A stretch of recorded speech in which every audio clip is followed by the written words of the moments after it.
സ്വാദിന്റെ 50% തവിടോട് കൂടിയ മട്ട അരി എങ്ങനെ കുക്ക് ചെയ്യാൻ നോക്കാം. നല്ല സ്വാദിഷ്ടമേറിയതും എന്നാൽ അത്യാവശ്യം ഫൈബർ കണ്ടന്റും ഉള്ള ഒരു റൈസാണിത്. നന്നായി കഴുകി വൃത്തിയാക്കി 1 കപ്പ് മട്ട അരിക്ക് 4 കപ്പോളം വെള്ളം പ്രഷർ കുക്കറിൽ ഒഴിച്ച് നല്ല ഹൈ ഫ്ലെയിമിൽ 1 വിസിൽ, പിന്നെ സിം 15 മിനിറ്റ്സ്.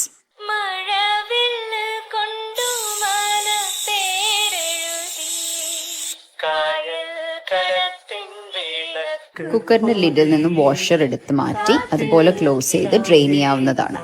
ഇത് നിങ്ങൾക്കും ഉപകാരപ്പെടും എന്ന് വിചാരിക്കുന്നു. എനിക്കറിയാത്തൊരു ടിപ്പായിരുന്നു ഇത്.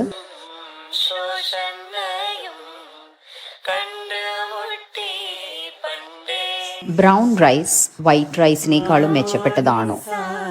ജനറലി പറയുകയാണെങ്കിൽ യെസ്. പക്ഷെ നമ്മൾ അതിനോടൊപ്പം എടുക്കുന്ന ഭക്ഷണങ്ങളും അതിന്റെ ക്വാണ്ടിറ്റിയും വളരെ ഇമ്പോർട്ടൻ്റ് ആണ്.